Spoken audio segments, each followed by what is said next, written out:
Bismillahirrahmanirrahim. Alhamdulillahi Rabbil Alameen. Wa usalli wa usallim ala ashrafil anbiya'i wal mursalin.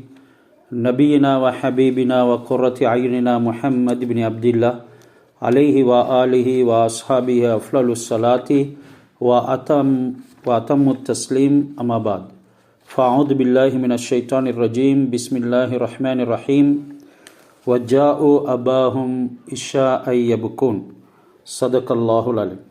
நாங்கள் ஹஸ்ரத் ஹஃப்ஸா ரலியல்லாஹு தஆலா அன்ஹா அவர்களுடைய தர்ஜமா, அதாவது வாழ்க்கை சரிதையை பேசிக்கொண்டு வாரோம். ஹஸ்ரத் ஹஃப்ஸா ரலியல்லாஹு தஆலா அன்ஹா என்ன ஒரு டவுட் இருந்தாலும் ஹஸ்ரத் ரசூலுல்லாஹ் இடத்துல கேட்பாங்க. அது குர்ஆன் உடைய ஆயத்தாக இருந்தாலும் கூட அந்த ஆயத்தில் ஏதாவது ஒன்று கூறப்பட்டால் அது இப்படி இருந்தால் என்ன என்ற முறையிலையும் அவங்க வினாக்களை விடுப்பாங்க. குர்ஆனை பாதுகாத்த ஹாஃபிதத்துல் முஸ்ஹஃப், அதாவது இன்னைக்கு அவங்களுக்கு ஏற்கனவே குர்ஆன் மனனம் தான், இந்த இடத்துல ஹாஃபிதத்துல் முஸ்ஹஃப் என்று சொல்லப்படுறது குர்ஆனை பாதுகாத்தவர்கள். அன்றைய காலத்தில் இருந்து அந்த பிரதியை பாதுகாத்து அவர்கள் வைத்ததின் காரணமாகத்தான் ஹத்தே உஸ்மானி, அதாவது உஸ்மானிய எழுத்துகளின் மூலமாக ஹஜ்ரத் உஸ்மான் ரலியல்லாஹு தஆலா அன்ஹு அவர்கள் தேர்ந்தெடுத்த அந்த வடிவத்தில் இன்றும் அந்த குர்ஆன் நம்முடைய கையில் தழுவிக்கொண்டு இருக்குது. எனவே அறிவில் சிறந்த ஒரு பெண்மணியாக திகழ்ந்தாங்க. இவங்களுடைய வஃபாத்தை பற்றிய பல கருத்து வேற்றுமைகள் இருக்குது. ஹஜ்ரத் ஹஃப்ஸா ரலியல்லாஹு தஆலா அன்ஹா அல்லாஹ் சுப்ஹானஹு வ தஆலாவுடைய நெருக்கத்துக்கு பல விதத்திலும் ஆதாரம் கூறப்பட்டோம். அநேகமான குர்ஆன் ஹதீஸ்களுடைய ஆதாரம் இருக்குது. அவங்க அல்லாஹ் சுப்ஹானஹு வ தஆலாவுக்கு மிகவும் விருப்பமானவர்கள் என்று. நாங்கள் இந்த உலகத்தில் வாழக்கூடிய காலகட்டத்தில் அல்லாஹ் சுப்ஹானஹு வ தஆலாவுடைய விருப்பத்துக்கு எங்களை ஆளாக்கி கொள்ளணும். இதுதான் நாங்கள் செய்யக்கூடிய பெரிய வெற்றி என்கிறதனையும் மறந்துவிடக்கூடாது. அதுக்கு என்னென்ன விடயங்களை மேற்கொண்டால் அல்லாஹ்விடத்தில் நெருங்க முடியும் என்கிறத நாங்கள் மார்க்கத்தினூடாகத்தான் தேட வேண்டும். சிலவங்க தன்னுடைய விடயங்களை செய்துவிட்டு நாங்கள் சரி என்று நினைத்து கொள்வாங்க. அப்படி எங்களுடைய நடைமுறைக்கு நாங்களே கரெக்ஷன் போட்டுக்கொள்ள இயலாது, எங்களுக்கே ரைட் போட்டுக்கொள்ள இயலாது. அதனால் நாங்கள் பெரிய ஒரு பாதாளத்தில் போயிட்டு விழுவோம், சிக்கல்களில் மாட்டிக்கொள்வோம். மார்க்கம் எது சொல்லுதோ அது தான் எங்களுடைய நேரான பாதை என்கிறதுனையும் மறந்துக்கூடாது. இது எங்களிடத்தில் வாரத்துக்கு அதிகமாக நாங்கள் இவர்களுடைய வாழ்க்கை விடயங்களை வாசிக்கணும். அதிகமான மார்க்க புத்தகங்களோட எங்களுக்கு தொடர்பு இருக்கணும். ஹதீஸ்களை வாசிக்கிறதுல ஒரு 6 மாச இன்பம் காட்டிக்கொண்டே இருக்கணும். அவைகள் வாசிக்கும் பொழுது எழக்கூடிய சந்தேகங்களை குறித்து வைக்கணும். அவைகளுடைய விடயத்தில் வாழ்க்கையில் எங்களுக்கு என்ன தேவை, இந்த பிரச்சனையை இந்த ஹதீஸோடு எப்படி சம்பந்தப்படுத்தி ஒரு தீர்ப்புக்கு வாரது, இந்த குர்ஆனுடைய ஆயத்தோடு சம்பந்தப்படுத்தி எப்படி தீர்ப்புக்கு வாரது என்ற ஒரு நிலைப்பாட்டுக்கு வராத வரைக்கும் நாங்கள் குர்ஆனையும் ஹதீஸையும் பின்பற்றியவர்களாகவும் ஆக முடியாது, ஜிக்கருடையவர்களாகவும் ஆக முடியாது. இதனால தான் இன்று ரபியுல் அவ்வல் முடிஞ்சு ரபியுல் ஆஹிர் பிறந்திருக்குது.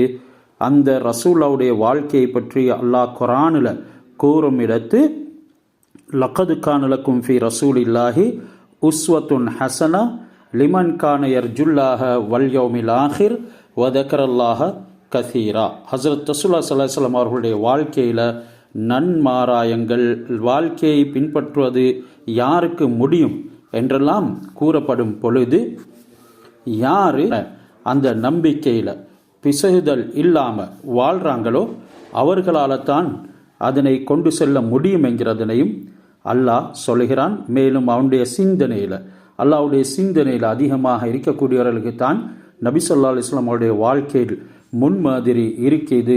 ஆஹ்ரான் மீது நம்பிக்கையிலும் அவர்கள் சளைக்கக்கூடாது. இப்படி இல்லாத பட்சத்தில், இந்த நிபந்தனைகள் இல்லாத பட்சத்தில் அவர்கள் நிச்சயமாக மார்க்கத்தை பின்பற்றியவர்களாக ஆக முடியாது. ரசூலுல்லாஹ்வுடைய வாழ்க்கையில் முன்மாதிரியும் அவர்களுக்கு இருக்க முடியாது. எனவே ஹசரத் ஹப்ஸா ரலியல்லாஹு தஆலா அன்ஹா அவர்களை பொறுத்த வரையில் குர்ஆனை பாதுகாத்த சிறப்புரிமை மட்டுமல்ல, அவர்கள் ஹசரத் ரசூலுல்லாஹின் மூலமாக 60 ஹதீஸ்களையும் ரிவாயத் செய்திருக்கிறதோடு எல்லோருக்கும் ஒரு படிப்பினையாக வாழ்ந்திருக்கிறாங்க. ஹசரத் ஹப்ஸா ரலியல்லாஹு தஆலா அன்ஹா அவர்களுடைய வஃபாத்தின் விடயத்தில் அவங்க உஸ்மான் ரலியல்லாஹு தஆலா அன்ஹு அவங்க கொலை செய்யப்படுறாங்க. கொல்லப்பட்டதன் பின்னால் ஹசரத் அலி ரலியல்லாஹு தஆலா அன்ஹு அவங்க ஆட்சிக்கு வாராங்க. அந்த நேரம் பலவிதமான குழப்பங்கள், பிரச்சனைகள் சஹாபாக்களுக்கு மத்தியிலையும் உண்டாகுது. உஸ்மான் ரலியல்லாஹு தஆலா அன்ஹு அவங்க ஹிஜ்ரி 35ஆம் ஆண்டு கொலை செய்யப்படுறாங்க. ஹசரத் அலி ரலியல்லாஹு தஆலா அன்ஹு அவங்க அதே வருஷத்தில் ஆட்சிக்கு வாராங்க. ஹசரத் ஆயிஷா ரலியல்லாஹு தஆலா அன்ஹா அவங்களுக்கும் இன்னும் சிலருக்கும் ஹசரத் அலி ரலியல்லாஹு தஆலா அன்ஹு அவங்களுடைய ஆட்சிக்கு பைஅத் செய்கிறதுக்கு ஒரு பின்னடைவு ஒன்று இருந்தது. அது அவர்களுக்குள்ள ஏற்பட்டிருந்த ஒரு காரணங்கள் அல்ல, பல காரணங்களின் காரணமாக ஹசரத் ஆயிஷா ரலியல்லாஹு தஆலா அன்ஹா அலி ரலியல்லாஹு தஆலா அன்ஹு அவங்களுக்கு பைஅத் செய்வதற்கு விரும்பல. அவங்க யுத்தத்துக்காக வேண்டி வெளிக்கிளம்பினாங்க. ஹசரத் அலி ரலியல்லாஹு தஆலா அன்ஹு அவங்களுக்கு எதிராக இருக்கக்கூடிய கூட்டத்தோட யுத்தத்துக்காக வேண்டி வெளிக்கிளம்பினாங்க. ஜமல் யுத்தம் கூட அந்த வருடத்தில் நடந்தது. ஜமல் யுத்தத்துக்கு ஹசரத் ஆயிஷா ரலியல்லாஹு அன்ஹா அவங்க வெளியாகும் பொழுது ஹப்ஸா ரலியல்லாஹு தஆலா அன்ஹா அவங்களையும் அதற்கு வருமாறு அழைத்தாங்க. ஹப்ஸா ரலியல்லாஹு தஆலா அன்ஹா அவர்களுடைய அவங்கள போக விடல, தடுத்திருந்தாங்க. ஹசரத் ஹப்ஸா ரலியல்லாஹு அன்ஹா ஆயிஷா ரலியல்லாஹு அன்ஹா அவங்களுக்கு வாக்குறுதி கொடுத்து இருந்தாங்க, சரி நானும் வாரேன் என்று. போகத்துக்கு தயாராகக்கூடிய நேரத்தில் அவருடைய அப்துல்லா இப்னு உமர் ரலியல்லாஹு தஆலா அவங்க அது ஒரு தடையாக நின்றாங்க. ஹசரத் ஹப்ஸா ரலியல்லாஹு தஆலா அன்ஹா மதீனாவிலேயே தங்கியிருந்தாங்க.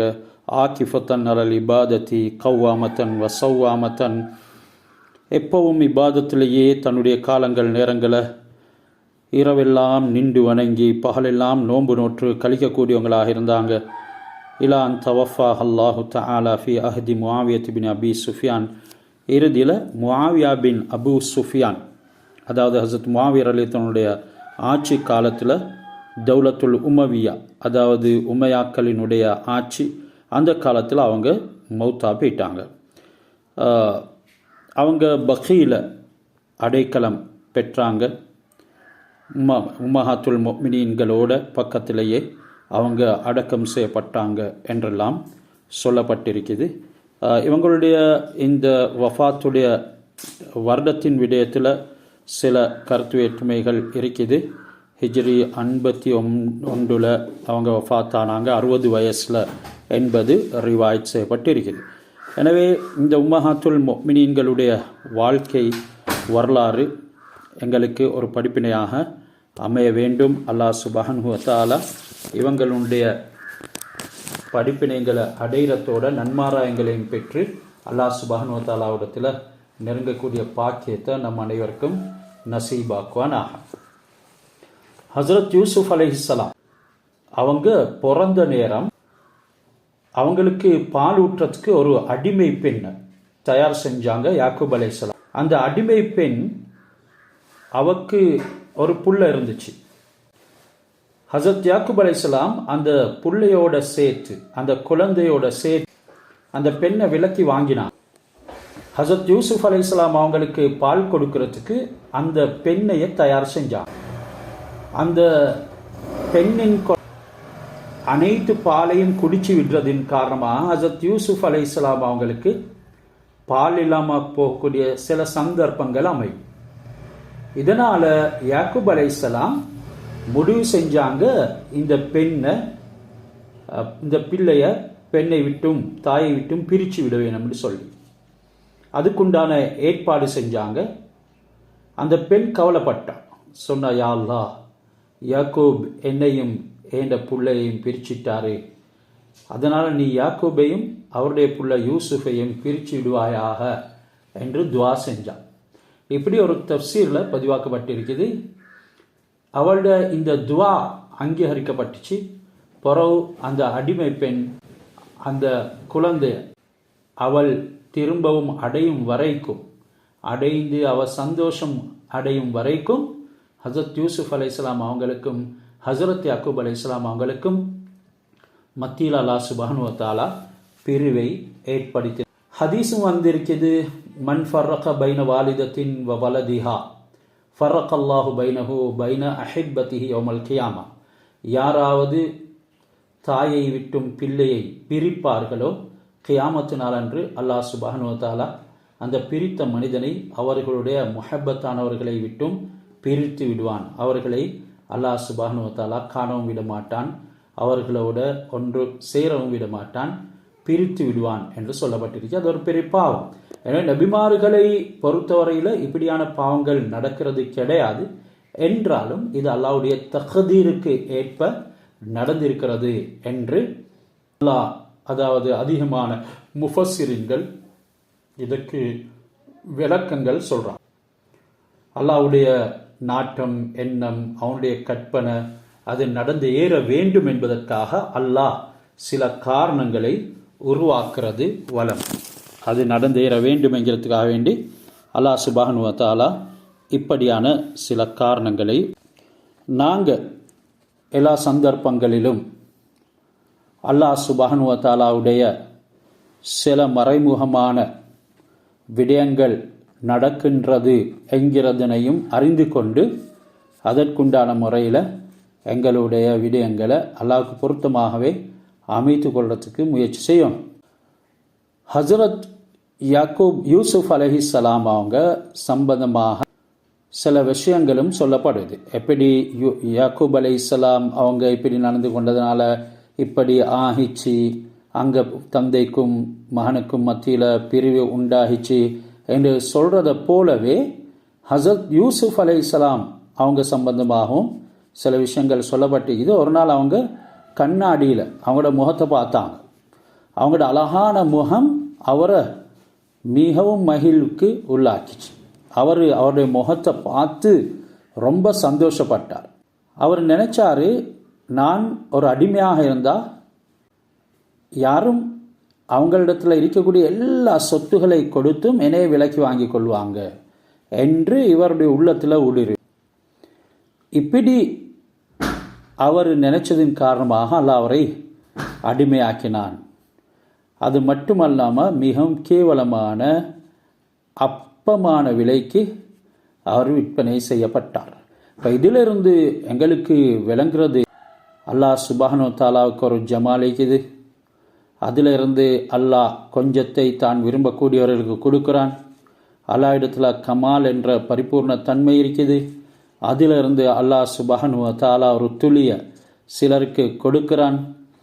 என்றாலும் இது ஒரு மஜாசியத்தான முறையில், அதாவது ஒரிஜினலான முறையிலையும் அல்ல, ஒரு டூப்ளிகேட்டான முறையில் தான் அல்லாஹ் சுப்ஹானஹு வ தஆலா அப்படி கொடுக்கிறான். அதையே தாங்க முடியாத அளவுக்கு மக்கள் பலவிதமான எண்ணம் கொள்வார்கள். அதன் மூலமாக பல ஃபித்னாக்கள் உருவாகும். இப்படியெல்லாம் கொடுக்கப்பட்டவர்கள் எப்பவும் அதனை வைத்து அல்லாஹ்வுக்கு நன்றி செலுத்தக்கூடியவர்களாகவே இருக்கோம். இன்றைக்கு அதிகமான செல்வந்தர்கள் அவருடைய பணத்துக்கு என்ன செய்வது என்று கூட தெரியாது, ஆனால் தக்வா உடையவர்களாக இருப்பார்கள். என்றாலும் அந்த தக்வாவுடைய பின்னணியில் அவங்களுடைய ஒரு எண்ணம் இருக்குது, நான் இப்படி தக்வா உடையவராக இருக்கவில்லை என்றிருந்தால், தக்வா உடையவராக நான் இருக்கவில்லை என்றிருந்தால் என்ற பணங்கள் என்ற சொத்துகள் பறிபோகும் என்பதற்காக பாவம் செய்யாமல் தக்வாவோடு இருக்கிறாங்க. எனவே இவைகளுக்கும் கூலி கொடுக்கப்பட்டதில்லை. இப்படியான விஷயங்கள்லையும் சிலர்கள் சோதிக்கப்படுவாங்க. இன்றைக்கு பெரும் கோடீஸ்வரர்கள் இருக்கிறாங்க, ஏதோ ஒரு முறையில் சோதிக்கப்பட்டு தான் இருக்கிறாங்க. ஏனெனில் எங்களுடைய நீயத்துகள், அல்லாஹ் எந்த நியமத்தை தந்திருந்தாலும் கூட அது அல்லாஹ்வின் பக்கமே சேரக்கூடியதாக ஆக்கி கொள்ளணும். அப்படி இல்லாவிட்டால் அல்லாஹ் சில நன்மாராயங்கள் கொடுக்கப்பட்டவர்கள், சில நியமத்துகள் கொடுக்கப்பட்டவர்கள் தவறான ஒரு எண்ணம் உள்ளத்தில் கொண்டாலும் கூட அதனை வைத்தும் அல்லாஹ் சோதிக்கக்கூடியவனாக இருக்கிறான். இது எல்லோருடைய விடயத்திலும் அல்ல, பாவிகளுடைய விடயத்தில் அல்லாஹ் முஹ்லத் கொடுக்கிறான், தாமதம் அளிக்கிறான். அவர்கள் எப்பவும் சிறந்து விளங்குவார்கள். என்றாலும் மார்க்கம் கொடுக்கப்பட்டவர்கள், அல்லாஹ்வுடைய நிஅமத் கொடுக்கப்பட்டவர்கள், மார்க்கத்துடைய இல்மு கொடுக்கப்பட்டவர்கள் அப்படி ஏதேனும் நினைப்பார்கள் என்றால் அல்லாஹ் சுப்ஹானஹு வ தஆலா சோதிப்பான் என்ற விடயத்தையும் இங்கே சொல்லி காட்டப்படுது. அதே மாதிரி தான் அல்லாஹ்வுக்கு மிகவும் பிரியமாக நேசம் உள்ளவர்கள், தக்வா உடையவர்கள், அவர்களும் இப்படியான தப்பான எண்ணங்கள் கொள்ளும் பொழுது சோதிக்கப்படுவார்கள் என்கிற ஒரு பாடத்தை இங்கே எங்களுக்கு சொல்லி தரப்படுது. நாங்கள் ஏற்கனவே முன்னே ஆயத்தில் படித்தோம். ஹஸரத் யூசுப் அலைஹிஸ்ஸலாம் அவர்களை கொண்டு போய் அவர்கள் கிணற்றில் தள்ளிவிட்டாங்க. அதன் பின்னால் அவங்க வாராங்க தன்னுடைய தந்தை இடத்துல. 16வது ஆயத் எங்களுக்கு சொல்லுது, வஜாஉ அபாஹும் இஷாஐ யபுகூன். அவர்கள் இரவு நேரத்தில் தன்னுடைய தந்தை இடத்துல அழுதவர்களாக வருகிறார்கள். அழுது கொண்டு தன்னுடைய தந்தையிடத்தில் வாராங்க. வந்து சொல்லுறாங்க, காலூயா அபானா, எங்களுடைய தந்தையே, இன்னா இதஹப்னா நஸ்தபிகோ, நாங்கள் கொஞ்சம் முன்னேறி போனோம். அதாவது சில முசாபக்கா போட்டிகளை செய்து கொண்டு அப்படி விளையாடி கொண்டு முன்னேறி போனோம். வதரக்னா யூசுஃப இந்த மத்தாயினா, எங்களுடைய பொருள்களை பாதுகாக்கிறதுக்காக வேண்டி யூசுஃபை நாங்கள் எங்களுடைய பொருள்களிடத்தில் வைத்துட்டு போனோம். ஃபஅக்கலஹு திபு, அவரை ஓநாய் சாப்பிட்டு விட்டது. வமா அந்த பி முஃமினில்லனா, நீங்கள் எங்களை நம்ப மாட்டீங்க. வலவ் குன்னா சாதிக்கின், நாங்கள் உண்மையாளர்களாக இருந்த போதிலும், நாங்கள் உண்மை சொன்னாலும் கூட நீங்கள் எங்களை நம்ப மாட்டீங்க என்று அவர்கள் அந்த இஷா உடைய நேரம், மாலை நேரம் அழுது கொண்டு தந்தை இடத்துல முறைப்பாடு செஞ்சாங்க.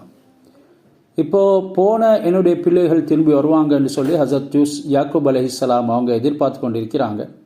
ஆனால் ஹஸரத் யாக்கூப் அலைஹிஸ்ஸலாம் பார்க்குறாங்க, யூசுஃபை தவிர மற்ற எல்லா பிள்ளைகளும் வந்து இருக்குது. இப்பொழுது நான் ஏற்கனவே சொன்னதை மாதிரி அவர்கள் வாப்பா இடத்துல வந்து முறைப்பாடு செய்கிறாங்க. குர்ஆனுடைய அவர்கள் வந்து அழக்கூடிய நேரத்தில் கேட்குறாங்க. விஷயத்தை சொல்கிறதுக்கு முன்னால், என்ன அவங்களோட ஆடுகளுக்கு எதுவும் ஆபத்து வந்துட்டுதா? அவங்க சொல்கிறாங்க, இல்லை, இதை பார்க்கலும் ஒரு பெரிய ஆபத்து உண்டு. கேட்குறாங்க, யூசுப் என்று அழுதவர்களாக ஹஸரத் யாக்கூப் அலைஹிஸ்ஸலாம் அவங்க கேட்குறாங்க.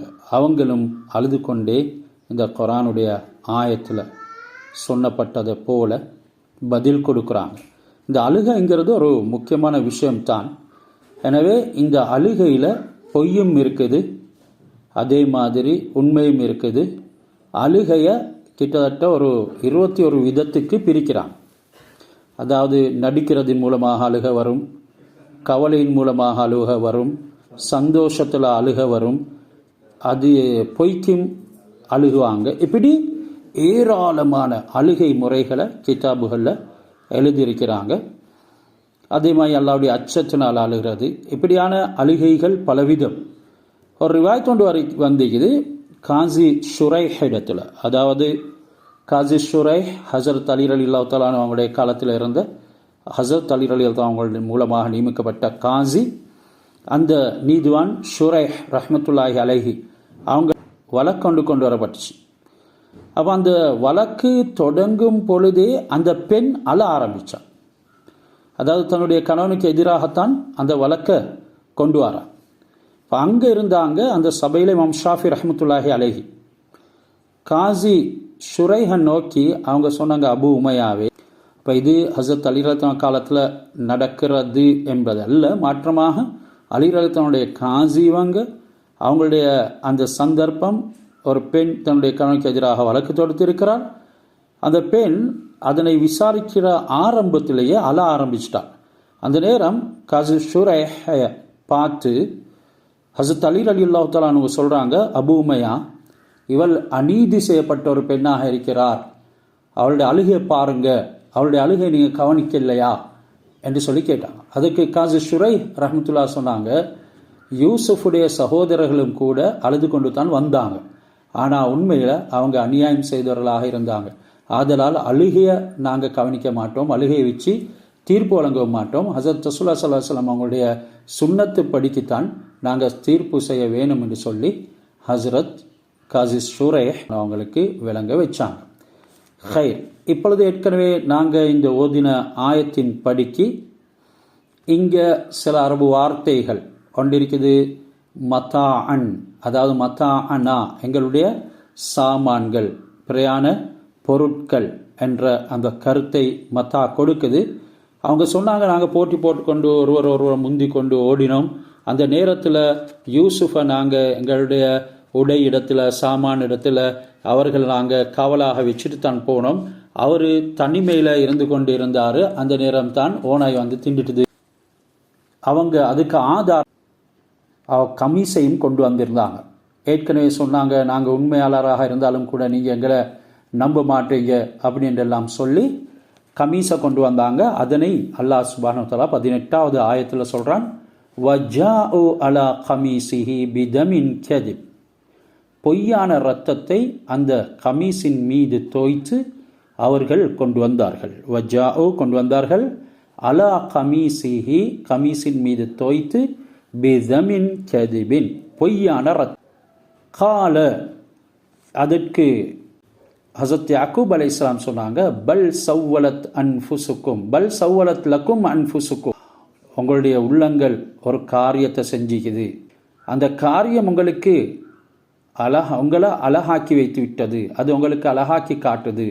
சவ்வலத் லக்கும் அன்ஃபுசுக்கும் அம்ரன் ஃபஸ்ஸபுருன் ஜமீல். பிறகு அவங்க அழகான பொறுமையை மேற்கொள்கிறாங்க. நான் கொள்ள வேண்டிய ஒரே வேலை இதுதான். வல்லாஹுல் முஸ்தஆன் வலாமா தசிஃபூன். எந்த விஷயத்தை நீங்கள் இன்னைக்கு வந்து சித்தரிக்கிறீங்களோ, வர்ணிக்கிறீங்களோ, அல்லாஹ் சுப்ஹானஹு வ தஆலா அந்த விஷயத்தில் எனக்கு உதவி செய்யக்கூடியவன் என்று அவங்க சொல்கிறாங்க. ஹஸரத் யூசுஃப் அலைஹிஸ்ஸலாம் அவங்கள கிணத்துல தள்ளிட்டு ஒரு ஆட்டை அறுத்து ஹஸரத் யூசுஃப் அலைஹிஸ்ஸலாம் அவங்களுடைய அந்த சட்டையில் கமீஸில் ரத்தத்தை தைத்து இரத்த கரையுள்ள அந்த சட்டையோடு வந்தாங்க. இதைத்தான் அல்லாஹ் சுப்ஹானஹு வ தஆலா வஜாஉ அலா கமீஸிஹி பிதமின் கதிப் என்று சொல்கிறான். அது மட்டுமல்ல, பொய்யான இரத்தம் உடைய அவருடைய அந்த கமீஸை கொண்டு வந்த நேரத்தில் யாக்கூப் அலைஹிஸ்ஸலாம் அவங்க அழ ஆரம்பித்தாங்க. ஹஸரத் யூசுஃப் அலைஹிஸ்ஸலாம் அவங்கள ரொம்பவும் அவங்களுடைய உள்ளத்தால் நேசிச்சிருக்கிறாங்க. அந்த அளவுக்கு பிள்ளை பிரியலாத ஒரு நிலைமையில் இருந்திருக்கிறாங்க. தேம்பி தேம்பி அழுதாங்க. அவங்களோட ஏனைய சகோதரர்கள் சொன்ன செய்தியை கேட்டு ஹஸரத் யாக்கூப் அலைஹிஸ்ஸலாம் அவங்க இப்படி கூச்சலிட்டு அழுதாங்க என்றும் தஃப்சீரில் வந்திருக்குது. அந்த கமீஸை கேட்டு அந்த ரத்தம் தேய்ஞ்ச அந்த சட்டையை அவங்க தன்னுடைய முகந்து அந்த சட்டையை அணிச்சு கொண்டாங்க. அந்த நேரம் அந்த சட்டை அப்படியே புரண்டுச்சு. மற்ற பக்கம் அது கிளியாமல் இருக்கிறத பார்த்தாங்க. அறிஞ்சு கொண்டாங்க, இவங்க சொல்கிறது பொய், இது உண்மை இல்லை. ஓனாய் அவரை திண்டு இருந்தால் சட்டையை கிழிக்காமல் சாப்பிட மாட்டாது என்கிறத அவங்க அறிஞ்சு கொண்டு இவங்க ஒரு சூழ்ச்சி செஞ்சிருக்கிறாங்க. என் மகனை என்று திண்ட ஓனா நான் காணூரும், அது என் மகனை திண்டிருந்தா இவ்வளோ பொறுமையாக தின்னுமா, அது சட்டையை கிழிக்காமல் தின்னுமா? என் மகனை திண்ட அந்த ஓனாயை நீங்கள் எடுத்துக்கொண்டு வாங்க, தேடிக்கொண்டு வாங்க. ஏனெனில் இந்த இரத்தம் இது நபிமார்களுடைய இரத்தம் அல்ல. நபிமார்களுடைய இரத்தத்தில் கஸ்தூரி வாடை இருக்கும், இதில் அந்த வாடை இல்லை. இதனால் இது என் மகனுடைய இரத்தமும் இல்லை என்று சொன்னார். அவங்க முக்கியமாக சொன்ன ஒரு வார்த்தை தான், இவ்வளோ பெரிய ஒரு பிரச்சனையின் பொழுதும் ஃபஸ்ஸபுருன் ஜமீல், ஃபஸ்ஸபுருன் ஜமீல், ஒரு அழகிய பொறுமையை நான் மேற்கொள்ள வேண்டியிருக்குது.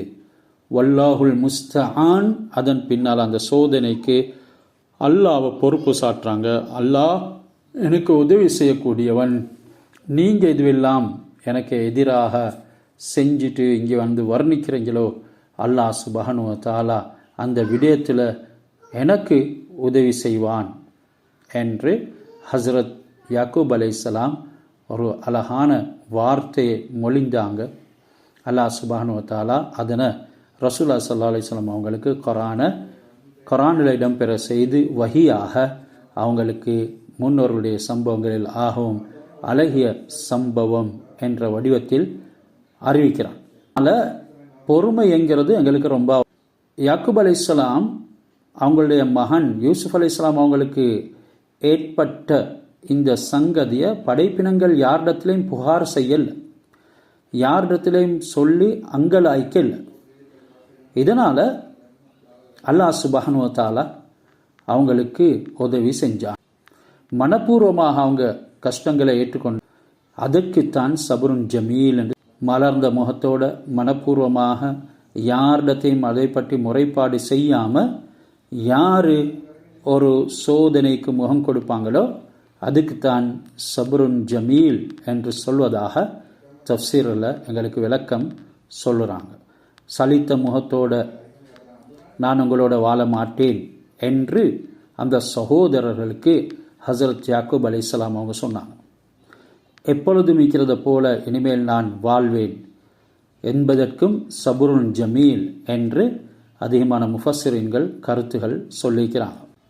ஆனால் ஒரு உண்மையான அல்லாஹ்வுடைய நம்பிக்கை உள்ளவர் தங்களுக்கு நிகழும் எல்லா விதமான கஷ்டங்களையும் அல்லாஹ் சுப்ஹானஹு வ தஆலா இடத்துல தான் வருது என்று சொல்லி இதனை செய்கிறவங்களை புறக்கணிக்கிறதோ அவங்கள கவனிக்காமல் விடுறதோ இவைகள் அது அல்லாஹ் சுப்ஹானஹு வ தஆலாவுடைய தீர்ப்புக்கு எதிராக போராடுவது போல இதனால் மென்மேலும் பலவிதமான பிரச்சனைகளுக்கு முகம் கொடுக்க நேரிடும் என்கிற விஷயங்கள் தஃப்சீரில் இந்த சம்பவங்களுக்கு கீழே கொண்டு வராங்க.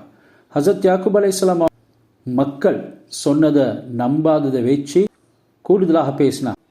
அந்த நேரம் அந்த மக்கள் பிள்ளைகள் அறிஞ்சு கொண்டாங்க, எங்களோட வாப்பா எங்களை நம்பலை, நாங்கள் அடுத்த நாள் கிணத்துக்கு போயிட்டு யூசுஃபை வெளியில் எடுத்து நல்லா அடித்து கொண்டு எலும்பு வேற சத வேறாக பிரித்து கொண்டு வந்து இவரிடத்தில் காட்டுவோம் என்று சொல்லி யோசனை கொடுத்தாங்க.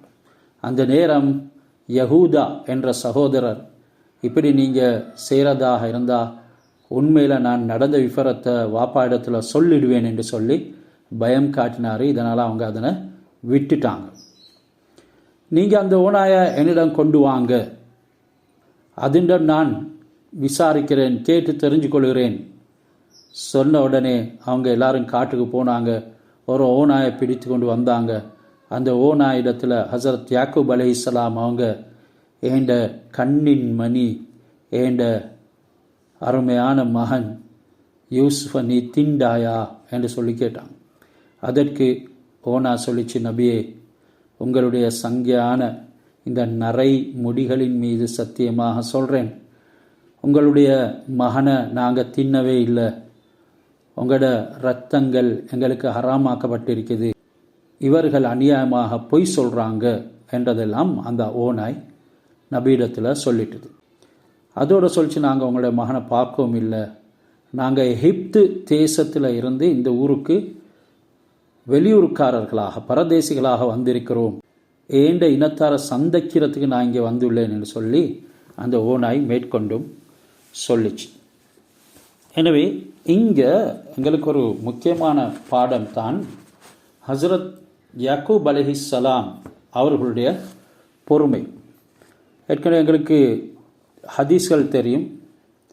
அஸ்ஸபுரு இந்த சதமத்தில் ஊலா, நாங்கள் சபுர் கொள்ளணும் முதலாவது வரக்கூடிய பிரச்சனையின் பொழுது தான். அந்த முதலாவது வரக்கூடிய சந்தர்ப்பத்தில் பலவிதமான முறைகளை கையாண்டு பலவிதமான அசம்பாவிதங்கள் நடந்து அதுக்கு பின்னால் பொறுமையாக இருக்கிறது அது சபுருன் ஜமீலில் சேரமாட்டாது.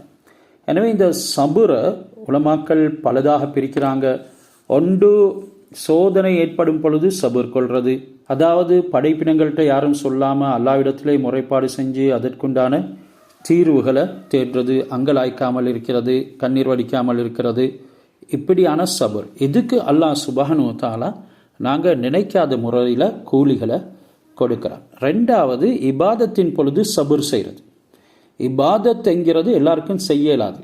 இது தஃப்சீரில் கூட இந்த சபுரை பற்றி எழுதுகிறாங்க. ஏனெனில் இபாதத் அதுக்கு ஒரு பெரிய பொறுமை தேவை. சிலர் இபாதத்துகளை இன்பம் இல்லாமல் செய்வாங்க என்றாலும் அதனை அதற்குரிய நேரத்தில் செய்து அதற்குரிய இன்பத்தை எடுத்துக்கொள்றதுக்கு முயற்சி செய்யக்கூடியவங்களுக்கு அது நிச்சயமாக கிடைக்கும். இது இபாதத்தின் பொழுது சபுர் செய்யணும். எங்களுக்கு தெரியும், காலையில் எழும்புறது கஷ்டம், தூக்கத்தை தியாகம் செய்வது கஷ்டம், கொஞ்சம் நேரம் தாமதித்து தூங்கினா அதை விடவும் சிரமம். இந்த நேரத்தில் குளிர்ந்த தண்ணில் போயிட்டு உழவு செஞ்சுட்டு தூக்கத்தை உடைத்து கொள்வது, அல்லாஹ்க்கு முன்னால் நிற்கிறது என்கிறதுக்கு ஒரு பெரிய பொறுமை தேவை.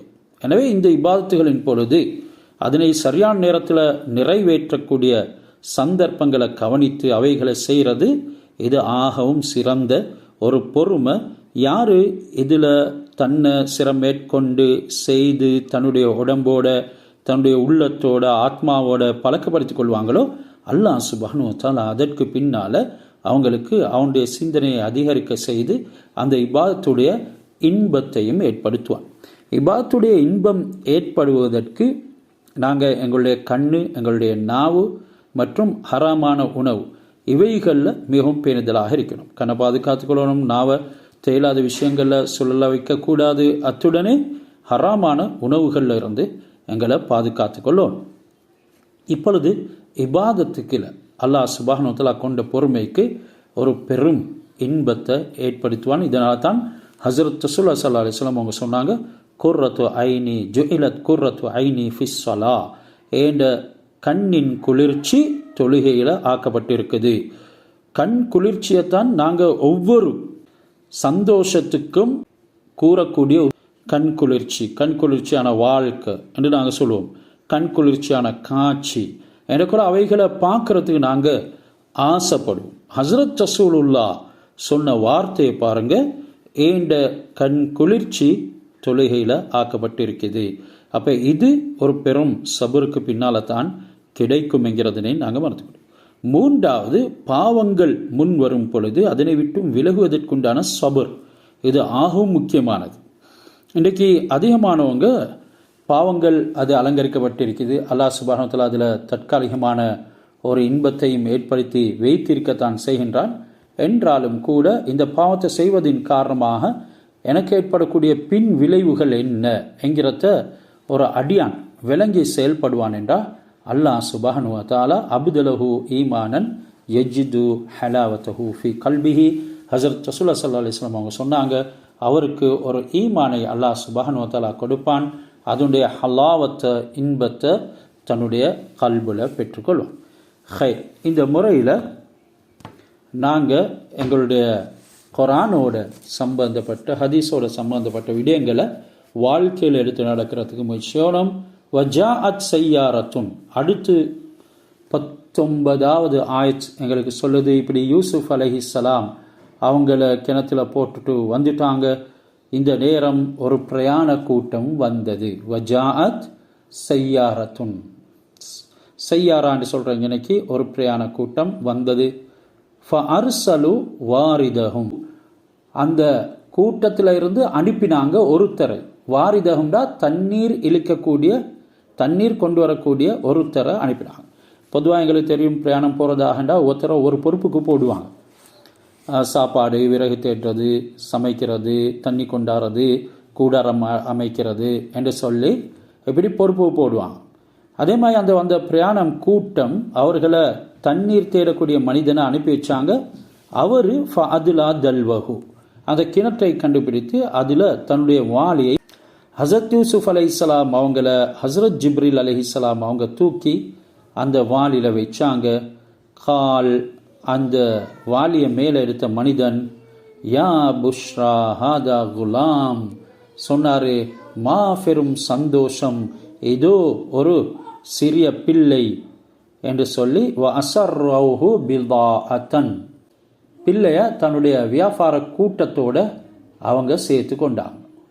அவங்களுடைய வியாபார ஒரு பொருளாக அவரை மறைச்சி வச்சு கொண்டாங்க. அதுதான் வஅஸர்ருஹு, அவரை மறைத்து வைத்து கொண்டாங்க. பிதாஅத்தன், அவர்களுடைய வியாபார பொருளாக மறைத்து வைத்து கொண்டாங்க. வல்லாஹு அலீமும் பிமா யஅமலூன், எனவே அவர்கள் செய்யக்கூடியவற்றை அல்லாஹ் மிகவும் அறிந்தவன் என்று இந்த ஆயத்தில் சொல்லப்படுது. எனவே அதனுடைய தஃப்சீரின் அடிப்படையில் ஹஸரத் யூசுப் அலைஹிஸ்ஸலாம் அவங்க கிணத்துக்குள்ளே போட்டு 3 நாளைக்கு பிறகு தான் மதியன் நகரத்தில் இருந்து ஈஜிப்ட் செல்றதுக்காக வேண்டி ஒரு வியாபார தவளம், அதாவது ஒரு வியாபார கூட்டம் வந்து கொண்டிருந்துச்சு. அந்த வழியை தங்கி அவங்க தண்ணி கொண்டு வரத்துக்கு அவங்கள ஒரு ஆள் அனுப்பினாங்க. அவர் வந்து கிணற்றுல தண்ணீர் இறைக்கிறதுக்கு வாளியை கீழே போட்டார். அந்த வாளியில் ஹசரத் யூசுப் அலைஹிஸ்ஸலாம் அவங்க தாவி பிடிச்சு கொண்டாங்க. இன்னொரு ரிவாயத்தின் படிக்க ஜிப்ரீல் அலைஹிஸ்ஸலாம் தூக்கி வச்சாங்க. தண்ணீர் எடுக்க வந்த மாலிக் இப்னு சான் ஹஸாஇ என்பவர் அவர்தான் தண்ணீர் எடுக்க வந்தார் என்று சொல்லி இங்கே போடப்பட்டிருக்கிறது தஃப்ஸீர்ல. எனவே அந்த வாலியை ஒரு வாலிபன் இளைஞர் ஒரு பிள்ளை பற்றி பிடிச்சு கொள்றத அவர் பார்த்தார். இப்போ இந்த ஆயத்தில் யா புஷ்ராண்டு வந்திக்குது. யா புஷ்ராண்டா சந்தோஷம் என்ற கருத்து. இன்னொரு தஃப்சீர் சொல்கிறாங்க, அவரோட உதவிக்கு வந்த தண்ணீர் எடுக்கிறதுக்கு உதவிக்கு வந்த ஒருத்தரை அழைத்தாரு என்றெல்லாம் தஃப்சீர் சொல். இந்த வியாபாரத்தில் சென்ற தலைவர்கள் ஒருவருக்கு புஷ்ரா என்று சொல்லப்படும் என்பதாகவும் தஃப்சீர் சொல்லியிருக்கிறாங்க. ஆனாலும் இப்னு அப்பாஸ் ரலியல்லாஹு அவங்களுடைய கருத்து நற்செய்தி சொல்கிறது தான். இதோ ஒரு வாலிபன் இளைஞர் ஒரு பிள்ளை என்று உரத்த குரலில் அவர் சொன்னார். இப்போ இந்த பிள்ளையை இவங்க எடுத்துக்கொண்டு போகிறாங்க. இடையில மிகவும் அற்ப சொற்ப திரகங்களுக்காக வேண்டி விற்று விடுறான். அதுதான் அல்லாஹ் சுப்ஹானஹு வ தஆலா சொல்கிறான், வஷரவுஹு பிஸமனின் பஹ்ஸின் தராஹிம, அவர்கள் வித்தார்கள் பிஸமனின் பஹ்ஸின். சமன் பஹ்ஸ்ங்கிறது மிகவும் கேவலமான அற்பமான விலை, அற்ப விலை. சமனின் பஹ்ஸின் தராஹிம மஅதூதத்தின் எண்ணப்பட்ட சில திரகங்களுக்கு வித்தாங்க. வகானு ஃபீஹி மினஸ் ஜாஹிதீன், அந்த பிரயாண கூட்டம் ஹசரத் யூசுப் அலைஹிஸ்ஸலாம் அவர்களுடைய விடயத்தில் எந்த கவனமும் இல்லாதவர்களாக இருந்தார்கள். அதாவது பற்றற்றவர்களாக இருந்தார்கள். ஜாஹிதீன் என்றால் பற்றற்றவர்கள் என்று சொன்னால் அவங்களுக்கு யூசுப் அலைஹிஸ்ஸலாம் அவங்கள தன்னோட வைத்துக்கொள்ள வேண்டும் என்ற தேவை இருக்கல. எனவே 20 திரகங்களுக்கு விலைக்கு வாங்கினாங்க என்கிறதாக ஹசரத் இப்னு அப்பாஸ் ரலியல்லாஹு தஆலா அன்ஹு அவங்களுடைய தஃப்சீர் கூறப்பட்டிருக்கிறது.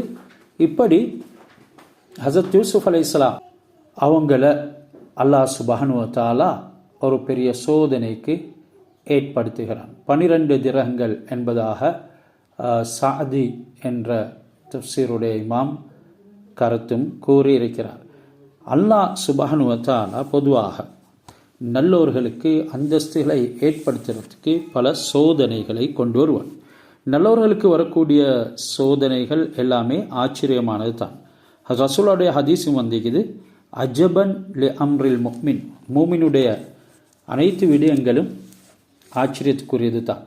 அவனுடைய பாதத்தில் முள் தைத்தாலும் கூட, அவனுக்கு பிரச்சனைகள் வந்தாலும் கூட, மூமினாக இருக்கக்கூடிய பட்சத்தில் அவைகள் எல்லாமே ஆச்சரியத்துக்குரியது என்கிறதன் மூலமாக நாங்கள் யாருமே எதிர்பார்க்காத நட்கூலிகள் அவர்களுக்கு கிடைக்கும் என்கிறத தான் ஹஸரத் ரசூலுல்லாஹி ஸல்லல்லாஹு அலைஹி வஸல்லம் அவங்க சொல்லியிருக்கிறாங்க. இப்படி பிரயாண கூட்டம் ஹஸரத் யூசுப் அலைஹிஸ்ஸலாம் அவங்கள எடுத்துக்கொண்டு போகிறாங்க, வித்தும் விடுறாங்க. அந்த பிரயாண கூட்டத்தோட போகக்கூடிய நேரத்தில் ஹஸரத் யூசுப் அலைஹிஸ்ஸலாம் அவங்களுக்கு அவங்களுடைய தாயிட கபுர் இருக்கக்கூடிய இடத்தால் செல்ல நேர்ந்தது. அந்த இடத்தில் வந்த உடனே ஹஸரத் யூசுப் அலைஹிஸ்ஸலாம் அவங்க ஒட்டகத்தில் இருந்து துள்ளி குதித்து கபரின் மீது விழுந்து அவங்க, என்ன பெற்றெடுத்த தாயே, உன்னுடைய மகன சகோதரர்கள் இப்படியாக எல்லாம் கஷ்டம் கொடுத்து துன்புறுத்தி விலக்கி விற்று விட்டாங்க என்று சொல்லி அழுது கொண்டு வியாபாரத்தினுடைய அந்த காவலாளிகள் யூசுப் அலைஹிஸ்ஸலாம் அவங்கள காணாமல் அங்கும் இங்கும் தேடிக்கொண்டு இருந்தாங்க. கடைசி கண்டுபிடிச்சி எகிப்துக்கு எடுத்துக்கொண்டு போனாங்க.